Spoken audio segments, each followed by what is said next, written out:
Question time with AK. In these videos, you guys ask questions in the comments and I take them and do my best to answer them. So before we get started, if you have any burning questions that you need answered, go ahead down below and make a comment or make a question in the comment. And if you really are burning a lot, then you should go get that checked out. Today's question comes from Gashamar or Gash Omar. I'm watching The Wire right now. Such a good show. Anyway, he says, "Oh, my dearest AK, I just started following your channel and was wondering if you could advise me on a trading strategy." First off, no, I cannot advise you. I am not a financial advisor. I want that to be very clear. This is all just education. No advice. I am SEC compliant. Okay, but he said, I started position trading and to be honest, still trying to get my mind around it. From what I read and tried, it's like trading using fundamentals like Buffett and holding out for the long run. Could you shed some light on it? All right, so I didn't really know what he meant. So I said, are you asking how to pick a trading strategy? He said, yes. And I'm like, okay, I got you. That I understand. So I know when you start out trading, it's overwhelming. Actually, no, it's easy when you start out trading because you just start throwing money in the market and you don't know what you're doing. But then once you get past that point, then it's a little overwhelming because then you realize, okay, I actually need a strategy. But what strategy do I use? Because you jump online, you see value investing, you see growth investing, you see dividend investing, and you don't really know. And for me, I always felt pressure to become a value investor just because Buffett was so popular and everyone is so obsessed with Buffett. But the idea of value investing never really appealed to me, so I already felt that mismatch, but I didn't know what to do. So I guess the first thing you want to do when you're trying to pick a strategy is read about a bunch of different strategies. So you got to know what's out there, what other successful people are doing. Again, value, momentum, this, that. There's a ton of strategies out there. And as you start learning about more and more strategies, you'll see that they're all just variations of kind of the same principles, which you could call the first principles. And the first principles of investing are generally all the same,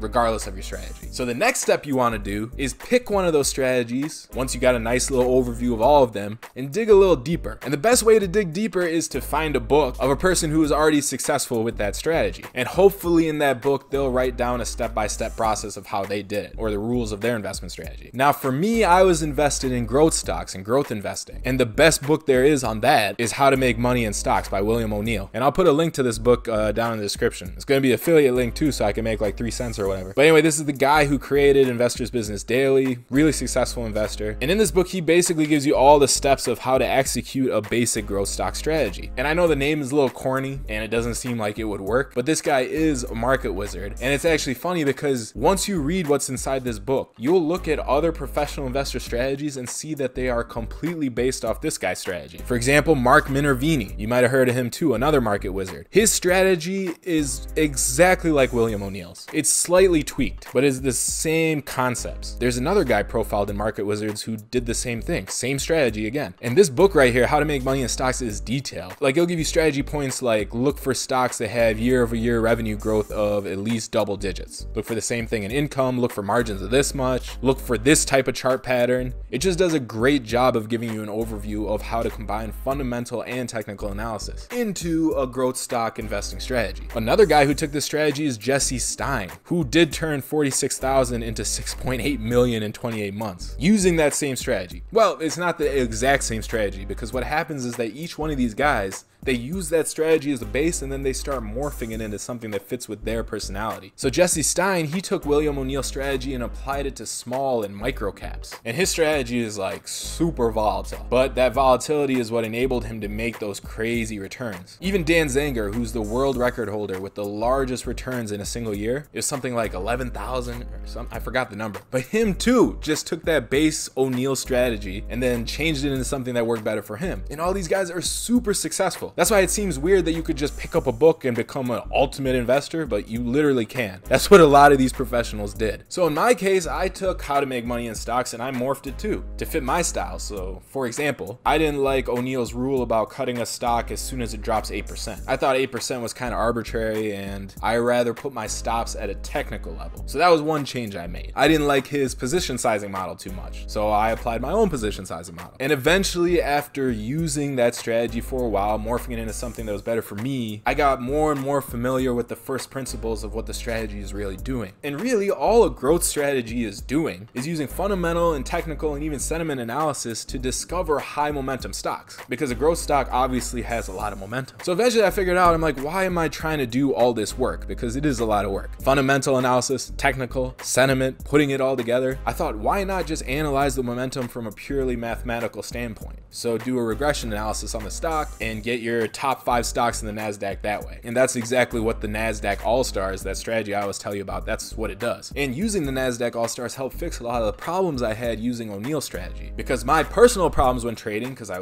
had my trade journal, I was writing down what was happening, is that I couldn't hold on to a position long enough. I was in and out too quick. I couldn't hold for the long gains. So my stops were too tight, my targets were too tight. And then on top of that, my strategy also had too much discretion. So I was like reading earnings reports and I was like, oh, nope, I gotta get out. And that decision making was different on every stock. It wasn't standardized. When I switched to the momentum system though, it took care of all of that. There were longer holding periods. Everything was completely systematic, so I couldn't go in and screw it up. And it was just taking advantage of the same concepts which were attractive to me in the O'Neill style investing, which is growth stocks with momentum. And because it was completely systematized, I didn't have to put as much work in, which is a big thing for me because I got businesses to run. And honestly, that's a big thing for everybody. I mean, who wants to do more work than they have to? So this Nasdaq All-Star system took a lot less work and gave me much better returns. It was a win-win scenario switching to that. But it's all the same idea. All you're doing is taking a strategy, understanding it really well so you understand its first principles, and then transforming it into something that works best for you, because each person is different, right? So each person's strategy is going to be a little different to fit them, because you got to have a strategy that fits your personality. I could never be a value investor. It just doesn't work for me. And even value investing, the best value investors all learn from Buffett and Graham and Dodd. All their strategies are just variations and evolutions of that. I've been reading stuff lately about how the whole idea of intrinsic value, how you measure that in a stock, is completely different than how it used to be, because you can't evaluate these huge tech companies now the same way you did a chemicals company back in the day. Things aren't that simple. You just can't look at a PE ratio and expect to find a value. They were simple back then, but not anymore. But the best value investors are taking those old concepts and transforming them into something that applies today. But when you're trying to figure out a trading strategy, you don't have to start from scratch. Easiest thing to do is start from something that's already been made. There's tons of information out there. Now in my case, what I do for the Fallible community is I teach everyone how momentum works and then show them the exact system that I use, which is the Nasdaq AllStars. And then they get to see that system in every trade and they get to use it how they want, because you got to do what works for you. Now, like I said, every strategy has some of the same core principles. One of those principles being psychology.